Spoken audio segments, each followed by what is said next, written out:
Hey folks, welcome back to the kitchen here at Markelly Farm. We're going to do some canning today, some fall canning, some of the easiest stuff in the world to can. So stick around and we'll get her done.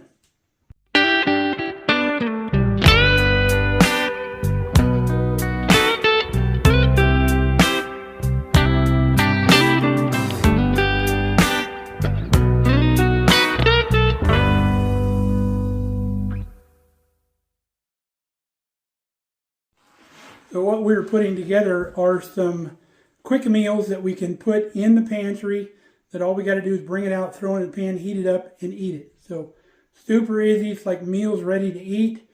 What we're going to do 3 different ones. We're going to do some beef stew, we're going to do some chicken soup, and we're going to do some ham and bean soup as well. So without further ado, let's get started. All of this stuff needs to be pressure canned, so we've got the first one of our Presto Digital Canners out here, but we don't have to get this thing ready to go yet. We're going to go ahead and jar up our beef stew first, and because this is all cold pack, we don't have to worry about keeping this stuff hot or cold or whatever, because we're cold packing and we're going to pressure can it. You can pack all your jars ahead of time and get ready to go. You can pack all the jars you're going to do in a day, throw them in the fridge, and just keep filling your canners in and out and get a big process going. But our Presto canner does 5 jars at a whack, and these are quart jars. So we're going to get our first one going, which is going to be the beef stew, and then we'll get our second one going with some chicken soup. So let's start packing these jars. So we've got most of our ingredients here prepped and ready to go. We've got beef. You can use the cheapest cut of beef that you got. We're using some extra brisket that we had, and everybody knows about brisket. It's a pretty tough meat, and that's why they cook it low and slow. And that's basically what we're doing. We're cooking at 250 degrees for 90 minutes under pressure. That'll tenderize the toughest meat around. So then we got some carrots, onions, and potatoes, which are basically the staples of beef stew. We'll add some other little odds and ends here before we're done. But right now, let's get our beef in the jar. We've cut it into about 3/4 inch pieces. And then we're going to go about 1/3 of our jar with beef. And then we're going to do 1/3 of our jar with potatoes, because that's what I like the most in beef stew. And that final 1/3 of the jar, we're going to split between the carrots and the onions. So let me get this beef in here and then we'll come back. Got our beef spread over our 5 jars. We had the perfect amount. So now we're going to go in with the potatoes.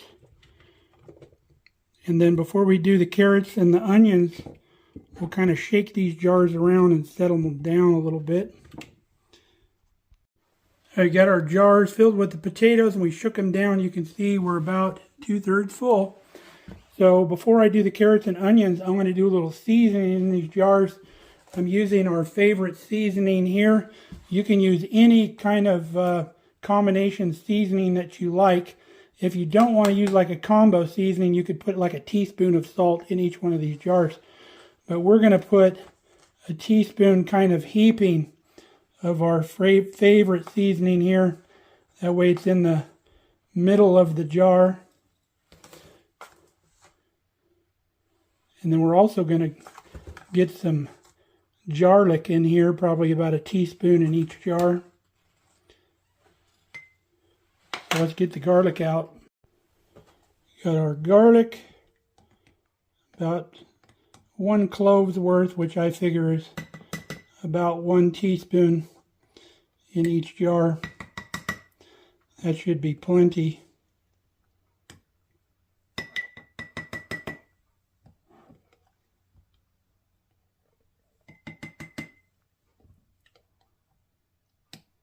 If you got fresh garlic, just use that.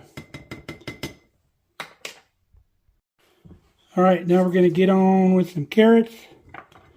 We'll do like a little half a handful in each jar first. Just kind of do them evenly.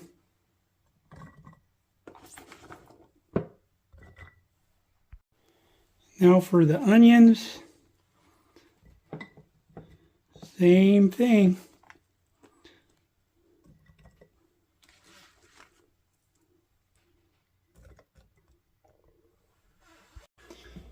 Got our jars filled. So next thing we're going to do is we're going to go just with plain tap water. If you want extra beefy flavor, you could use beef stock, but I think it would get too salty if I did that. But it's an option. I would cut back on the seasoning if you were going to do that. We're going to use our good well water. We're going to come up to this rim right here, right underneath this rim, and that's all we got to put in these jars. Now, you know beef stew's thick, or I like it a little thicker and have a little body when you eat it. So you don't want to add any thickener to the jar when you're canning because it'll kind of burn on the bottom. It just doesn't work out well. So what I do is when I go to eat one of these jars, I'll pull it out of the pantry. I come up here with whatever pot I'm going to put it in. I'll put 2 teaspoons of any kind of oil you want and 2 teaspoons of flour. You could use, for the oil, you could use butter, olive oil, does not matter, lard, tallow, whatever. Any kind of oil you want. And then 2 teaspoons of flour, and stir that up in your pan. Warm it up a little bit till it bubbles, and then dump a whole jar in there, and then that will thicken up your jar of stew. So let's get these filled with water. Got our jars full, so get you a chopstick. You want to just poke down in that jar. And we're debubbling the jar, getting all of our bubbles out of there so we can make sure our liquid level is correct. And then we'll recheck the level of our water. Stuff smells good already. It's not even cooked. And then we'll start putting lids and rings on these. Okay, we got our jars all wiped off on top. We applied our lids and our rings. That's the other good thing about pressure canning is you don't have to go crazy with sterilization. These were clean jars, but we didn't sterilize them or anything. They were just clean. Same with the lids. Also, when I make beef stew on the stove, I like adding herbs like thyme, rosemary, stuff like that. But I don't recommend you do that when you're pressure canning. Add your herbs in the pot when you go to cook this, whenever you reheat it in the pan. If you want to add some herbs, do it then, because sometimes herbs will get bitter when you're canning. So let's get our canner ready. We could go ahead and prep all of our jars, but I want to get one canner going and then I'll work on the other one. Okay, we got our canner open. We've got it plugged in. There's a line right back there. I think you can see it. That's your water level right there. So let's put our 5 jars in here. Oh, one more note I wanted to make on these jars. Do not over tighten your lids because you could cause your lids to buckle because these are going to boil on the inside of the jar. So the pressure from that boiling needs to be allowed to escape. And then once it cools, it'll suck that lid down. But if you've got it too tight, it could buckle your jars. I haven't had a lot of problem with Kerr lids, but ball lids, I've had a few buckle on me. So when you tighten these, use 3 fingers. Don't put your whole hand on them. 3 fingers like this, grab the jar and just snug it with 3 fingers. You don't want to really wrench it down. You just want contact with the lid on the jar to where water won't get in, which doesn't take very much. Our jars are in the canner. Because we're cold packing, we can skip a lot of these initial steps. Normally you wouldn't start like this. You'd warm your jars and all that. But we want everything cold, the jars, the water, everything. So take your lid, check your seal. Seal looks good all the way around. We're going to put our lid on. Make sure you put it in the vent position. The instructions will tell you to pull that completely off, but that's just for people that may forget. So I keep that in the vent position. When you plug it in, it already flashes pressure can. You just push the button. And we want to go to 90 minutes. So turn your knob to 90. Press the button again. It says insert jars. We've already done that. So now it's going to go into the warming, which normally warms your jars. If you're hot packing, you can put your jars in there with a little bit of water in them so they don't float. And you can warm your jars right in this canner. We don't have to. I absolutely love these Presto canners, even though you're 2 jars short. On my big canners, I could do 7 jars, the regular canners. But just the fact that I can walk away from this canner once it gets going, I don't have to babysit it, is a game changer, folks. You can really get stuff put on the shelf when you just walk away, because you can do other stuff. I can go outside and just do other stuff and let this canner do everything all on its own once it gets going. So while I'm waiting for the warming cycle, I'm going to get my veggies prepped for my next batch. And you can see I had like a paper plate full, kind of heaped, of each item. That worked out really good for 5 jars. So if you have one of these pressure canners, that's about how much you need to fill your 5 jars. So while we were prepping our next jars, we heard a canner beep. It says fill jars. Remember, we've already done that because we're cold packing. So all you got to do is press the button, and then we're going to put that down, lock that in, because now it's going to heat. When it comes up to temperature, it's going to go into a vent mode, which is going to vent all of the air out of the canner, and then it'll beep when the vent mode's over. We'll go all through this as we go. For our chicken, we took a whole bag of the frozen boneless, skinless chicken thighs, cut that up, so we are ready to start filling jars. Okay, we started filling our jars for our chicken. I put the celery in first. There were no potatoes in this mix. Then the celery's frozen, so I put it in there so I could kind of put other stuff around it. So we're going to load our chicken. We'll divide that between all 5 jars. Carrots and onions. We're going to throw a little seasoning on top. I'll bring you back for that. Got our jars. Don't be alarmed when your jars aren't all the way full, because chicken soup, you want a little broth in it, especially if you're going to put noodles in it, which you do not want to do before you can. But you could cook up some pasta right when you warm this stuff up, drain your pasta, and then dump this right into the pasta after you heat it up, and you'd have a really good chicken noodle soup. We're going to add a different seasoning in this one. This is one I found that the store was using on their rotisserie chicken. It was really good. It's good on just about anything. But we're going to use that for our chicken soup. So now the only thing left is to fill these with water, clean the tops, put the lids on. Now you could fill these with chicken stock, but there's everything in the jar is going to make its own chicken stock in this jar, because you got your celery, onions, carrots, chicken, and that's basically what I use to make chicken stock. Oh, I'm going to put some garlic in here too, just like I did the other ones. So I'll do the garlic and then the water, and then we'll get them sealed up.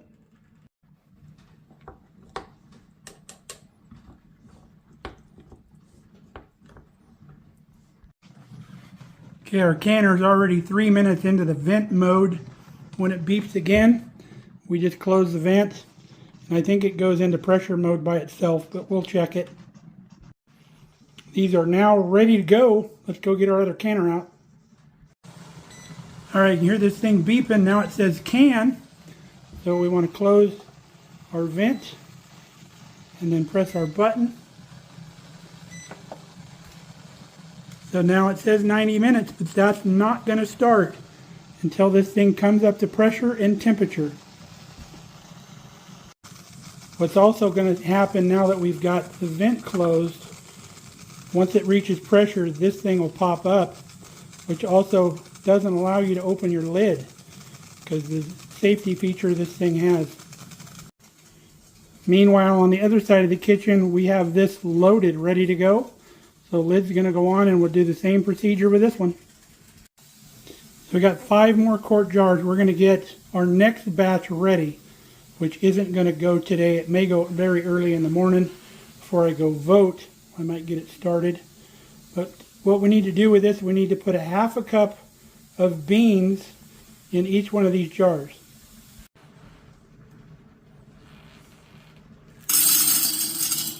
Okay, there's a half cup in all of our jars.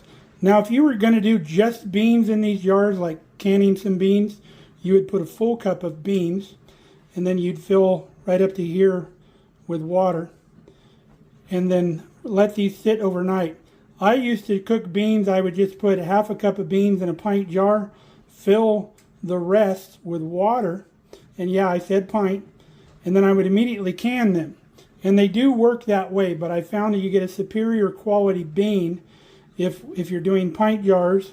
Put a half a cup of beans, fill the rest with water, and let them sit overnight. Let the beans swell before you pressure cook them, and the inside of the jar will look a lot better. It can be done the other way, but this is how it works out better. Now, the reason we're only putting a half a cup in a quart jar is, remember, we're making ham and bean soup. So there's going to be other things go in here. So what we're going to do now is we're going to put a cup of water in each one of these jars to swell those beans overnight. And then tomorrow we'll add whatever else we're going to put in there. I think we're going to do some carrots and some onion, and of course some chopped ham, and probably some more seasoning, either salt and pepper or some other seasoning that we like. And then we'll continue filling it up to here, and then these would be ready to go in the canner as well. Okay, water's in. We put in twice as much water as we had beans, so that should be plenty. If you find your beans are swelling and getting above the water level, just put a little more water in, make sure they stay covered. So let's go down and get the ham out of the freezer so it can thaw out. I think this is a ham right here. Yep. 2022 ham.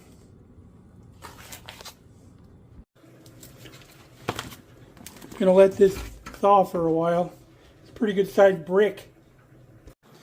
Now before I go to bed, I'll put that ham in the fridge to finish the rest of the way thawing.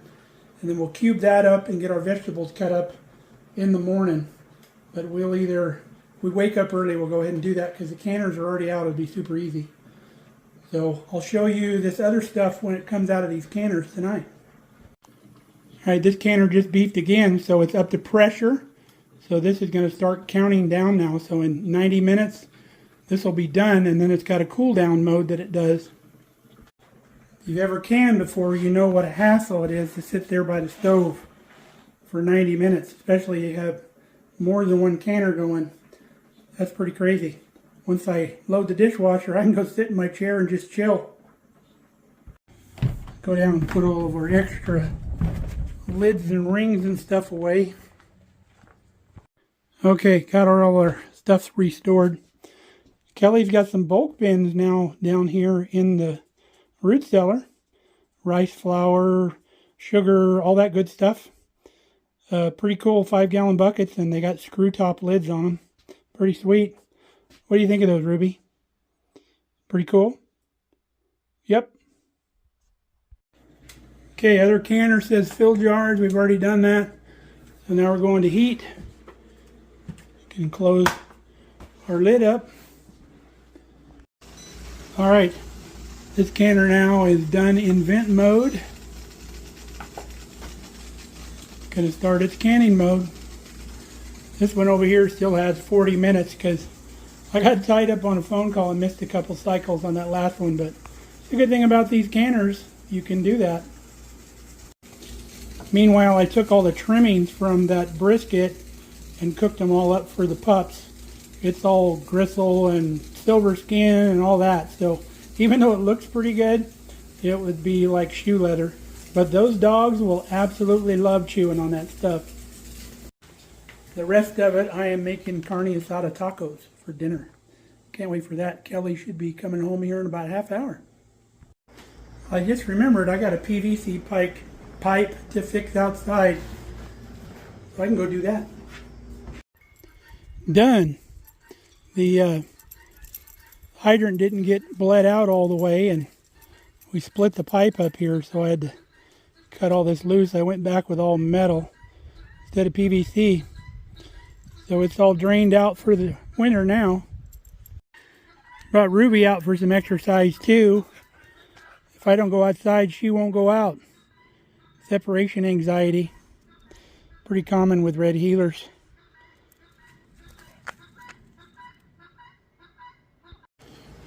Okay, this canner just went into cool down mode all by itself. You don't have to do nothing. It'll beep when it's done, then you can open it up, pull your jars out, cool them off. Ooh, look at that. That ain't for you, pups. That's all Dad's. It's gonna be a good night, mi amigo. Okay, our canner's done. We can open this baby up. You can see our thing went back down. It's all cooled off. We'll pull these jars out, let you take a look. There's our beautiful beef stew. Still boiling in the jar. Jars have already sealed. So just gotta wait for our chicken soup to come out. Our chicken soup just came out of the canner. Kitchen's going crazy. Kelly's making 2 casseroles for work tomorrow. Cooked her some chicken for lunch. We had tacos for dinner. Non-stop. She's making sauerkraut, smoked sausage and potato casserole. The recipe's in our playlist if you're interested in it. It's fantastic. But we'll see you tomorrow when we're back on these. Alright friends, it's 4 in the morning. We got our canner ready to go again. Our beans have swelled up in the water nicely. So we're going to get our ingredients for this chopped up ready to go. First thing we're starting off with is some diced carrot. Carrot gives a good natural sweetness to anything you're cooking. When you cook carrots, they give off those natural sugars. The sugars develop in them. It's a good way to add a little sweetness, even like if you're making spaghetti sauce or anything like that. If you add a little carrot, it helps it out. Next item is some onion. We'll distribute that. It's just 1 whole onion. We'll distribute it through these 5 jars. Up next is some of our beautiful home-cured ham that we chopped up.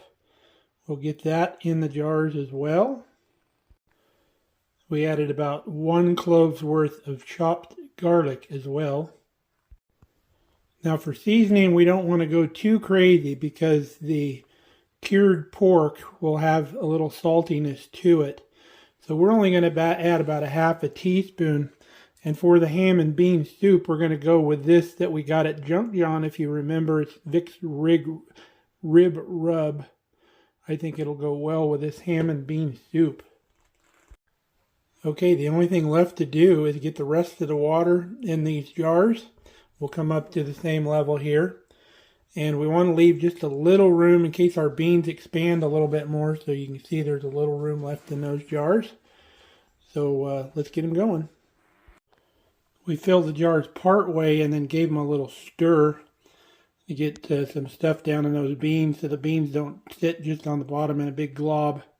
Now we'll fill them the rest of the way and get the lids on and get them in the canner. Okay, got our jars in. We checked the seal. Make sure we're in good alignment all the way around, and we are. Get our lid on, make sure we're in vent mode, and then get this one going. Another 90 minutes. There we go, we've inserted jars. Get to warming. Now I can't wait to try that. That's going to be delicious. And I won't have to wait too long. We're going to take the rest of the beans and the ham that I still have. And we're going to make the same dish for supper tonight. I've already got the beans soaked overnight. Got supper ready to go here. We'll get that on a simmer later on. We've got all of our pork trimmings or ham trimmings here that I'm going to cook up for the pups. You might have gathered we got some pretty spoiled pups around here. Oh, I wanted to tell you too, because I'm cooking this today, I added some dry thyme in there, which I wouldn't put in a canning jar. Pups' ham treats are done. Poor Kelly's going to wake up to home-cooked ham smell, and there won't be any to eat, because she won't eat that. Too much fat. Our other jars here are set overnight. If you've got the right tension on your screw lids, your bands should be kind of loose when you're done, because the pressure or the negative pressure of that lid sucking down releases the pressure on your lids or your rings. So those will be easy to take off because we don't need to leave the rings on there, and I can run those through the dishwasher and get them dried and they won't rust. And then I like to let these jars sit a good 24 hours before I mess with them. And then we'll get them under the faucet in the sink and we'll rinse them all off, make them real pretty. And then we'll put labels on them. But you can see our beautiful chicken soup. The inside doesn't look that appealing, but I'll tell you what, it's wonderful. Alright, our canner just finished the vent mode. Close our vent here. It's gonna can. Now we're gonna head to town and have coffee with the boys. Today we're also voting, so we gotta do our patriotic duty and go vote. And when we come back, this thing should be done. See you then. Alright, we have just arrived back home from coffee. Our canner says done, so let's crack it open. Things are still simmering here pretty good, so I'm going to let this cool off just a little bit before we pull these jars out. It sure smells amazing in here. Our ham bean soup looks amazing. And it's my first time doing this, and I just kind of did it as I went along. I was worried about filling up our headspace as the beans expanded more, but we don't have that issue. So those are going to turn out fine. They've already started to seal. They're starting to pop. So that's a lot of meals going in the pantry. We got 15 ready-made meals going down there. I hope this video has showcased how easy this is. Folks, this is not hard stuff. And these are not hard and fast recipes. Basically, throw in a bottle what you like and can it. And I hope you've seen that these canners take all the work out of pressure canning. And if you're one of those people that are just absolutely afraid of pressure canning, this takes all the fear away from you because the canner does its own work. We're not sponsored by Presto or anything like that. These canners are just a game changer. I wish I had $1 for every one of these I've sold to our subscribers because we've had a lot of people buy them. And we got them when they were a lot cheaper. We got them from Wayfair. They were just over $200. I bought one, and then Kelly, as a surprise, bought a second one because she knew I'd be able to cycle through this stuff when I do canning. But super easy. If you guys got any questions, I'm still at a point where I can answer every comment in the comment section. So, hope you enjoyed our little meal making video. We've got so much stuff planned today. I need to get outside and get prepared for that, but that's a whole nother video. So, till next time, stay safe, stay healthy. We love you guys. Come back and see us here again on the farm.